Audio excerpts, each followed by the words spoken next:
Dobrý deň, dámy a páni. Vítam vás aj ja na našej tlačovej konferencii. Som rád, že ste prišli v takom hojnom počte. Ako už z témy tlačovej konferencie vyplýva, chceli by sme sa dnes venovať téme komunálnych volieb. Na základe analýz, ktoré sme si urobili a na základe veľmi otvorenej a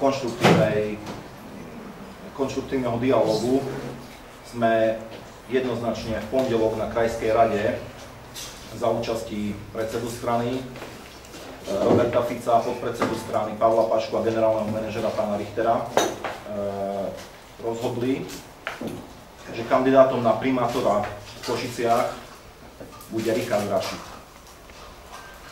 Zároveň by sme chceli nadviazať na prácu, ktorú na komunálnej úrovni a v rámci takého politického marketingu urobil Ladislav Lazar a máme ambíciu vybudovať silný tím, kde by popri kandidátovi na primátora by sme vytvorili taký silný politický tím a avizovali už aj kandidatúru na viceprimátora v rámci pozície v Košiciach práve pre Ladislava Lazara. To, čo chceme urobiť, by sa možno dalo veľmi stručne zhrnúť. Chceme pomôcť Košičanom a preto aj náš program bude reflektovať na problémy, ktoré cítite a ktoré cítime my všetci, a tie problémy sú naozaj problémy nás Košičanov a sú to aj problémy mesta. Možno z tých základných okruhov bude to zvýšenie bezpečnosti, reorganizácia a zefektívnenie činnosti mestskej polície, bude to riešenie dopravných problémov, či to už bude parkovanie a ich limitované počty, alebo mestská hromadná doprava, alebo zmeny v organizácii dopravy.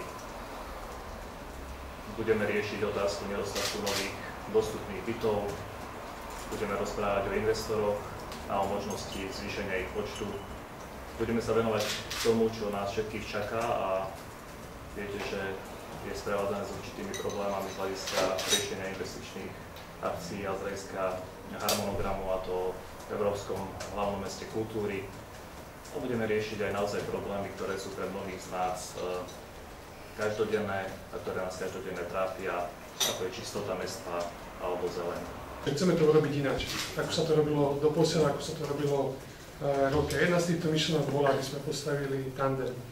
Je to, povedzme, taký systém volieb, aký vidíme, nechcem to porovnať samozrejme k tým americkým voľbám, ale postaviť dvoch kandidátov v tom význame, postaviť dvoch ľudí, ktorí sú schopní nielen niečo slúbiť, ale aj dotiahnuť to do cieľa a zrealizovať to. Som veľmi rád, že sa vytvoril silný tím. Naozaj nie je zvykom, že sa do volieb stávajú na pozíciu primátora dvaja ľudia, jeden na post primátora a druhý na post viceprimátora. Ale je to dobré, pretože verejnosť potom nemusí byť prekvapená, že či vznikajú alebo nevznikajú nejaké politické dohody, keď sa robí nejaká podpora pre primátora. Teraz je to úplne zrejme a jasné. Ak sa nám podarí vyhrať primátorské voľby v Košiciach a Richard Raši by sa stal primátorom, tak bude automaticky navrhovať mestskému zastupiteľstvu za viceprimátora pána Laca Lazara. Je to jasná, transparentná politická hra a ja som veľmi rád, že takéto novum do komunálnych volieb sme zaviedli práve v strane Smer sociálna demokracia. Určite je to dobré, že to robíme v Košiciach, pretože ja osobne Košice považujem za moderné mesto.